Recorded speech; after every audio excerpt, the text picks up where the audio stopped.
वालेकुम वरहमतुल्लाहि ताला वबरकातुहू। प्यारे बच्चों, आज हम जो चैप्टर पढ़ने जा रहे हैं उस चैप्टर का नाम है the bond of love. English का चैप्टर है। बॉन्ड का मतलब होता है बंधन, जिसको उर्दू में ताल्लुक़ कहते हैं। ठीक है, तो द बॉन्ड ऑफ लव का मतलब क्या होगा? प्यार का बंधन, प्यार का ताल्लुक़। ठीक है, आज इस चैप्टर के बारे में पढ़ेंगे और इसमें बहुत सारे मायने लिखना है। मैंने जो लास्ट में आपको देना है इंशाल्लाह दे दूँगा। ठीक है, तो अभी हम सिर्फ रीडिंग करेंगे। एक बार रीडिंग करने के बाद हम माना देखेंगे, माना देखने के बाद हम फिर पढ़ाई करेंगे। ठीक है। Can there be love and friendship between human beings and wild animals? Can there be love and friendship? क्या प्यार और दोस्ती हो सकती है between human beings and wild animals? जंगली जानवरों के दरमियान और इंसानों के दरमियान। मतलब जंगली जानवर और इंसानों के दरमियान क्या प्यार और दोस्ती हो सकती है? तो एक क्वेश्चन है, हो सकती है या नहीं हो सकती है, ये आपको बताना है और उसके बारे में भी हम पढ़ेंगे। क्या जंगली जानवर और इंसानों के दरमियान मोहब्बत और दोस्ती हो सकती है? Let us read a fascinating account of an orphaned sloth bear that was rescued by other. तो लेट अस रीड, हम पढ़ते हैं ए फैसिनेटिंग अकाउंट, एक बहुत ही अच्छी कहानी पढ़ते हैं। Late us read a fascinating account. Account का मतलब होता है हिस्ट्री और यहाँ पर अकाउंट का मतलब क्या है? कहानी। ठीक है, let us read a fascinating. Fascinating मतलब अच्छा, मोह लेने वाला, बहुत ही बेहतर। ठीक है, let us read a fascinating account. चलिए हम पढ़ते हैं एक बहुत ही अच्छी कहानी of an orphaned sloth bear. Sloth bear एक जानवर का नाम है जिसको कहते हैं, स्लॉथ बियर का मतलब सुस्त भालू, सुस्त भालू। इन लोग को स्लॉथ इसलिए कहा जाता है क्योंकि ये लोग जो चलते हैं बहुत धीरे चलते हैं। ठीक है, और वैसे स्लॉथ का मतलब होता है सुस्तड़। जो लोग सुस्त होते हैं उनको सुस्त कहा जाता है। जो लोग मतलब कोई काम नहीं करते हैं, ऐसे ही बैठे रहते हैं, उन लोग को स्लॉथ कहते हैं। तो ये जानवर को, ये भालू को स्लॉथ इसलिए कहा जा रहा है क्योंकि ये लोग बहुत स्लो चलते हैं। इन किस्म के जानवर जो होते हैं ये जंगली जानवर है, ये लोग बहुत स्लो चलते हैं, इसलिए इनको स्लॉथ कहा जाता है। ऑर्फन मतलब जिसके माँ बाप नहीं रहते हैं उसको। तो ये जो जानवर है उसके माँ बाप नहीं है, ऐसे एक जानवर के, ऐसे एक स्लॉथ बियर की कहानी हम पढ़ते हैं। That was rescued by other. तो ये जो स्लॉथ बियर है उसको कौन बचाया था? एस्केप माने बचाना। ये जानवर जो है, ये स्लॉथ बियर, वो बचाया गया था बाय ऑदर, हमारे मुसन्निफ़ के हाथों से। ठीक है, ये जो कहानी लिखा है वही ये स्लॉथ बियर को जंगल में बचाया था, उस वही कहानी हम पढ़ेंगे। ठीक है, sloth bears inhibit forested area. Sloth bear, ये जो स्लॉथ बियर है, सुस्त जो भालू है, वो लोग रहते हैं, इनहेबिट माने रहना, फॉरेस्टेड एरिया मतलब जंगली जगहों में रहते हैं, जंगलाती जगह, जंगलाती जो हिस्सा होता है वहाँ पर ये लोग रहते हैं। Including the tropical rain forests of India. Tropic मतलब वो जो होते हैं, जियोग्राफी में आप लोग पढ़े होंगे, इक्वेटर के बाजू या तो करीब में जो जगह होता है उसको ट्रॉपिक कहते हैं, ट्रॉपिक। और वहाँ पर बारिश भी ज़्यादा होती है। ठीक है, तो ट्रॉपिकल एरियाज़, इंडिया का जो जगह इक्वेटर के करीब है वहाँ पर ये स्लॉथ बियर रहते हैं। Sloth bear inhabit forested areas including मतलब शामिल करते हुए the tropical rain forest of India. वो लोग तो जंगल में रहते हैं, जंगल में तो वो लोग बसते हैं, रहते हैं। उसके साथ साथ जहाँ पर बारिश ज़्यादा होती है और जो जगह ट्रॉपिक मतलब इक्वेटर के करीब होते हैं वहाँ भी रहते हैं sloth beer. And grassland at lower elevation, जहाँ पर घास ज़्यादा लंबी नहीं होती है वहाँ पर भी वो लोग रहते हैं। एलिवेशन का मतलब होता है बढ़ना, लोअर एलिवेशन का मतलब जहाँ पर ज़्यादा बड़ी घास नहीं होती है वहाँ पर भी ये स्लॉथ बियर रहते हैं।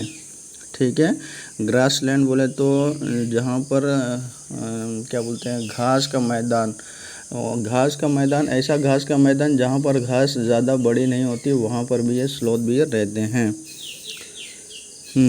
Sloth bears have very shaggy hair. Shaggy hair का मतलब घुंघरे बाल। घुंघरे का मतलब क्या होता है, जैसे वेस्ट इंडीज़ वालों का बाल जो होता है घुंघरा रहता है ना, वैसे ही बाल होता है स्लोथ बियर्स का।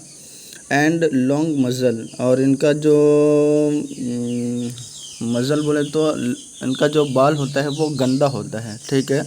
मज़ल का मतलब गंदा, गदला नहीं तो गंदा। इनके बाल घुंघरे होते हैं और बहुत ही गंदे होते हैं।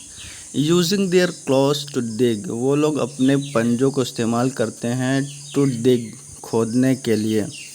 दे can then use their lips to form a tube, वो खोदने के बाद अपने ज़बान को एक ट्यूब की तरह बना लें। ट्यूब का मतलब क्या है, जो पाइप होता है, पाइप के बीच में जगह रहता है ना, वैसे वो लोग अपने ज़बान को बनाते हैं।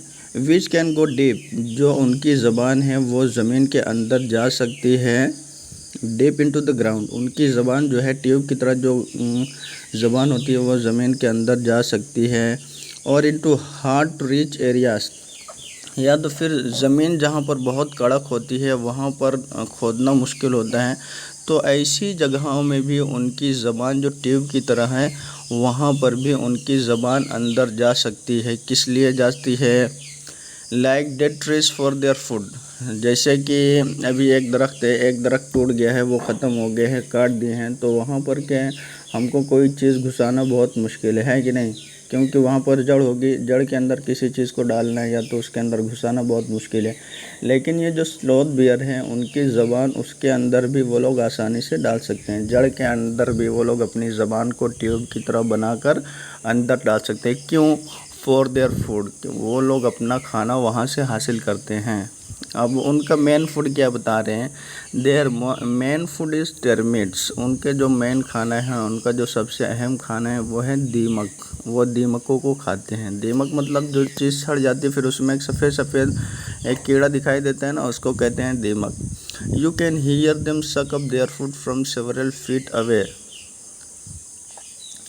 यू कैन हीयर देम, तुम उनको सुन सकते हो। सकअप का मतलब होता है असल में चूसना, यहाँ पर माना है खाना, ठीक है।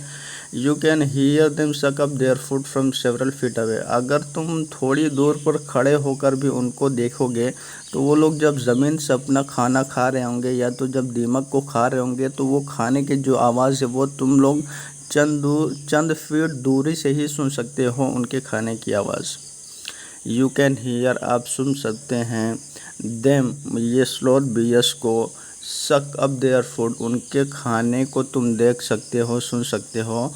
फ्रॉम सेवरल फीट अवे, चंद कदम दूर से ही तुम सुन सकते हो, ठीक है।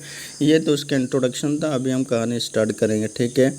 आई विल बिगिन विद बर्नो, और फिर ये कहानी ऑथर बोल रहे हैं कि ये कहानी मैं जो है बर्नो से स्टार्ट करूँगा। और ये बर्नो कौन है, my wife's pet sloth beer, ये बर्नो जो है मेरे बीवी का जो पेट बोले तो जिसको पालते हैं, पालतू बियर है। My wife's pet sloth beer, मेरे बीवी का स्लोथ बियर जो है वो उसका पालतू जानवर है। उससे मैं इस कहानी को स्टार्ट करूँगा। I got him for here by accidentally, और फिर इस स्लोथ बियर को मैं पाया फॉर हेयर, अपने बीवी के लिए, बाय एक्सीडेंट मतलब अचानक। इस स्लोथ बियर को मैंने अपने बीवी के लिए अचानक पाया था, ठीक है। 2 years ago we were passing through the sugar cane field near Mysore, 2 साल पहले हम शुगर कैन मतलब गन्ने की जो खेती होती है वो खेती से, शुगर कैन मतलब गन्ना, ठीक है, ईख जिसको कहते हैं, तो उसकी खेतों से हम 2 साल पहले गुज़र रहे थे मैसूर में गन्नों के खेती के पास से 2 साल पहले हम गुज़र रहे थे। People were driving away the wild pig from their fields by shooting at them, आदमी लोग जो हैं जानवरों को और फिर सुअरों को अपने खेतों से भगा रहे थे। ड्राइव अवे का मतलब भगाना, दूर करना। पीपल वेयर आदमी थे, ड्राइविंग अवे भगा रहे थे। द वाइल्ड पिग्स जंगली सुअर को भगा रहे थे। फ्रॉम द फील्ड उनके खेतों से, उनके खेतों से क्यों भगा रहे थे, क्योंकि उनके खेत में जो चीज़ होगी वो चीज़ वो लोग खा लेंगे और फिर ख़राब कर देंगे, ठीक है। नहीं तो वरना मतलब जो चीज़ वहाँ पर बोया गया होगा उनके पैर से वो चीज़ दब जाएगी, वहाँ फिर उगेगा नहीं, इसलिए जंगली सुअरों को अपने खेतों से भगा रहे थे। कैसे भगा रहे थे? बाय शूटिंग एट देम, उनके ऊपर गोली चलाकर, उनके ऊपर उनको शूट करके, उनको मार करके, गोली से मार करके अपने खेतों से भगा रहे थे जंगली सुअरों को। समवेयर शॉट, तो जब वो लोग शूटिंग कर रहे थे तो चंद सुअर को वो लोग मार लिए थे। समवेयर शॉट का मतलब चंद जानवर शूट होने की वजह से मर गए थे। एंड सम एस्केप्ड, और चंद जानवर जो हैं वो लोग बच के भाग गए। ठीक है। वी थॉट दैट, हमने सोचा कि एवरीथिंग वाज ओवर, अब सब चीज़ ख़त्म हो गया, शूटिंग भी ख़त्म हो गया, सब जानवर चले गए हैं, हमने इस तरह सोचा। व्हेन सडनली, ये सोच ही रहे थे कि suddenly a black sloth bear came out, जैसे हम ये सोच रहे थे उसी वक्त एक काले कलर का स्लॉथ बियर बाहर आया। पेंटिंग, हाफते हुए, इन द हॉट सन, गरम सूरज में एक हाफता हुआ स्लॉथ बियर बाहर निकला। ठीक है, मैंने समझ में आ गया। No I will not shoot at sloth bear, wantonly but, तो वांट ओनली का मतलब होता है बिला वजह, फालतू नहीं मारूंगा। तो ये बोल रहे, ऑदर बोल रहे हैं no I will not shoot, मैं नहीं शूट करूंगा ए स्लॉथ बियर, एक स्लॉथ बियर को, वांट ओनली बिला वजह, मतलब किसी भी कोई वजह ही नहीं है उसको मारने की, इसलिए मैं उसको बिला वजह फालतू में नहीं मारूंगा। लेकिन अनफॉर्चुनेटली, बदकिस्मती से, फॉर द पुअर बीस्ट, ये बेचारे जानवर, बीस्ट का मतलब जानवर, for the poor beast, unfortunately, अचानक ये बदकिस्मती से ये गरीब जानवर, one of my companions did not feel that way about it, यानी ये मुसन्निफ बोल रहे हैं कि जैसे मैं सोच रहा था कि जानवरों को बिला वजह नहीं मारना चाहिए, तो ये जो मुसन्निफ है उसके साथ और भी बहुत सारे दोस्त थे। कंपेनियंस का मतलब दोस्त हैं। ठीक है,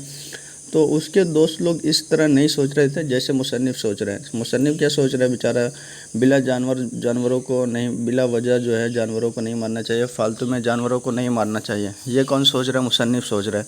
लेकिन मुसन्निफ ही बता रहे हैं जैसे मैं सोच रहा था वैसे मेरे दोस्त नहीं सोच रहे थे।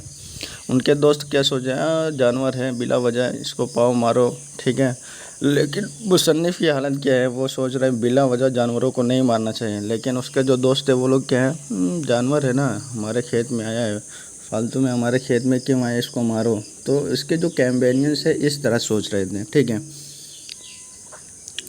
वन ऑफ माई कंपेनियंस, मेरे दोस्तों में से एक दोस्त, डिड नॉट फील, वो नहीं महसूस किया, दैट वे का मतलब जैसे मैं सोचता था, मतलब कि बिला वजह जानवरों को नहीं मारना चाहिए, इस तरह मेरा दोस्त महसूस नहीं किया अबाउट इट, जानवरों के बारे में। अबाउट इट का मतलब क्या है? जानवरों के बारे में। एंड प्रॉम्प्टली, और अचानक, shot the bear on the spot, जैसे ही वो जानवर को देखा वैसे ही उसने अचानक जल्दी से स्लॉथ बियर को शूट कर दिया, मार दिया। As we watch the fallen animal, जैसे कि हमने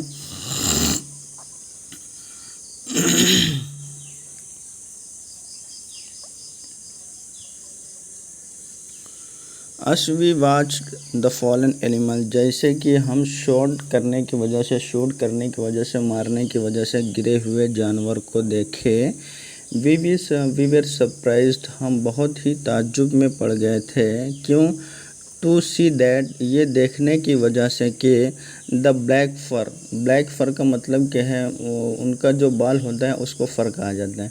तो ये जो ब्लैक उनका जो बाल है वो ऑन इट्स बैक, और ये जो फॉलन मतलब मर के गिरा हुआ जो ब्लैक स्लॉथ बियर है उसका जो ब्लैक कलर का बाल है उसमें से मूड एक बियर निकला, and left the prostate body, उसके जो प्रोस्ट्रेट मतलब मकलूब, मतलब अभी जो मार दिया गया है तो उसके ऊपर हम गालिब आ गए, मतलब मर चुका है। ठीक है, तो मरे हुए स्लॉथ बियर के अंदर से एक बियर निकलता है और आगे बढ़ जाता है। ठीक है, इट्स बैक, हमने ये जो मरा हुआ जानवर है उसके ब्लैक फर को देखते हैं, क्या देखते हैं कि उसमें से एक बियर निकलता है और वो बॉडी को छोड़कर आगे बढ़ जाता है। प्रोस्ट्रेट का मतलब होता है मगलूब, ठीक है। Then we saw it was a baby bear, हम देखते हैं कि फिर हम क्या देखते हैं कि जब ये मरा हुआ जानवर है उसमें से उसका बेबी निकलता है, तो उसमें से एक छोटा बेबी निकलता है। देन वी सॉ, हमने देखा, it was a baby bear, कि वो बियर का एक छोटा सा बच्चा था। That has been riding on its mother back, जो अपने माँ के पेट पर चिपका हुआ था। राइडिंग मतलब चढ़ना, जो अपने माँ के पेट पर चढ़ा हुआ था। तुम लोग ये मंकी को देखोगे, मंकी में कैसे रहता है कि मंकी के बच्चे जो होते हैं उनके दूध के पास चिपके होते हैं, ठीक है। इसी तरह बियर में क्या होता है, वो अपने माँ के पेट के ऊपर था, ठीक है। तो ये जो छोटा सा बियर है वो अपनी माँ के पीठ के ऊपर था। When the sudden shot had killed her, when, जब द सडन शॉट मतलब अचानक जब उसके माँ को शूट किया गया था, तो वो मरने की वजह से जब वो गिर गया, मर के गिर गया, तो ये जो बच्चा है वो अभी बाहर आ गया है। द लिटिल क्रिएचर, क्रिएचर का मतलब होता है मखलूक। ये छोटा सा मखलूक, ये छोटा सा baby bear ran around its prostrate parent making a pitiful voice, ठीक है। तो ये छोटा सा जो बेबी है, बेबी बियर है, वो अपने माँ के अराउंड घूमता है, भागता है। इट्स प्रोस्ट्रेट पेरेंट का मतलब जो मरा हुआ उसका पेरेंट है, जो मगलूब उसका पेरेंट है, उसके बाजू में वो बियर भागता है और फिर बहुत ही काबिल तरस, काबिल रहम आवाज़ निकालता है। The little creature ran around सिट प्रोस्ट्रेट पेरेंट, अपने मरे हुए अम्मी के बाजू में वो घूमता है। मेकिंग ए पिटीफुल नॉइस, मतलब पिटीफुल नॉइस मतलब ऐसे कोई रोते रहता है, जैसे कि हम कहीं जाते हैं तो मांगने वाले मतलब बहुत ही अजीब आवाज़ निकालते हैं ना, तो इसी तरह ये अपने मरी हुई अम्मी को देखकर बहुत ही अजीब आवाज़ निकाल। पिटीफुल का मतलब होता है काबिल तरस, काबिल रहम, ठीक है। नॉइस का मतलब आवाज़। और फिर एक पैराग्राफ और पढ़ते हैं, उसके बाद हम फिर कर पढ़ेंगे। आई रैन टू इट, मैंने उसके पास, आई रैन अप टू इट मतलब मैं बेबी बियर के पास भाग कर गया। टू अटेम्प्ट ए कैप्चर, उसको पकड़ने की कोशिश करते हुए मैंने उस बेबी बियर के पास गया, मतलब इसलिए गया कि उसको पकड़ सकूं। बेबी बियर जो अपने माँ के पास घूम रहा है, उसको पकड़ने की नीयत से मैंने उस बेबी बियर के पास गया। It scooted into the sugar cane field, तो इट स्कूट मतलब होता है भागना है, जैसे कि स्कूटर बोलते हैं ना, जो स्कूटर मतलब जिस पे आदमी लोग बैठते हैं, स्कूटर। इट स्कूटेड, ये भाग गया into the sugar cane field, sugar cane की जो खेत था उसमें भाग गया। कौन? बेबी बियर, छोटा सा। फॉलोइंग इट विथ माई कैम्पेनियंस, तो इसके पीछे मैं और मेरे दोस्त भी भागे। कहाँ? शुगर फील्ड की तरफ। I was at least able to grab it, तो बता रहे मुसन्निफ बता रहे, ऑथर बता रहे हैं कि मैं उसको पकड़ने में कामयाब हो गया। आई वॉज एट लास्ट, आखिरकार। I was able to grab it, मैं उसको पकड़ने के लिए पकड़ सका। आई वॉज एबल, मैं काबिल था। आई वॉज एबल, मैं काबिल था। एट लास्ट, आखिरकार मैं काबिल हुआ। टू ग्रैब इट, इस बेबी बियर को पकड़ने का। बाय द स्क्रफ का मतलब होता है गर्दन, तो गर्दन के पास से मैंने उसको पकड़ा। ऑफ इट नेक, यानी उसके गले में जो बाल होता है, स्क्रफ का मतलब होता है गर्दन का बाल, तो गर्दन के बाल को, उसके गर्दन के बाल को मैंने पकड़ा। वाइल इट स्नैप्ड, जबकि वो हरकत कर रहा था, मतलब जब मैं, मुसन्निफ बता रहे, जब मैं उसको पकड़ा तो वो मुझसे भागने की कोशिश कर रहा था। स्नैप का मतलब होता है हरकत करना, ठीक है। Snapped and tried to scratch me, scratch का मतलब क्या होता है? अपने पंजों से वो लोग जब एक चमड़े पर हमारे खींचेंगे ना तो हमको खून निकल जाए। स्क्रैच का मतलब क्या है? स्क्रैच करना, वो तुमको मालूम होता है, तुमको मालूम होगा। तो वो अपने भागने के लिए और मुझे ज़ख्मी करने के लिए बहुत कोशिश कर रहा था, भागने की कोशिश कर रहा था, और इसके साथ साथ मेरे चमड़ों को ज़ख्म पहुंचाने की भी कोशिश कर रहा था। स्क्रैच में with its long hooked close, hooked का मतलब क्या है? गोला मुड़ा हुआ। उनका जो पंजा होता है वो गोले कलर का, गोल तरह, मतलब हुक्ड का मतलब गोल। उनका जो पंजा होता है वो गोल होता है। गोल का मतलब सर्कल रहता है ना, ऐसे ऊपर से नीचे की तरफ मुड़ा हुआ रहता है। हुक्ड का मतलब गोल की तरफ मुड़ा हुआ, ठीक है। तो वो भागना चाहता था और अपने पंजों से, ठीक है। यहाँ पर क्लफ का मतलब पंजा, हुक का मतलब गोला मुड़ा हुआ पंजे से वो मुझको ज़ख्मी भी बनाना चाहता था, ठीक है। ये हो गया और फिर इसके नीचे अभी मैं माना भेज दूँगा, ठीक है। तो वो जो माना है वो माना लिखकर आप लोग मुझको भेजना, ठीक है। अस्सलाम वालेकुम वरहमतुल्लाहि ताला वबरकातुहू।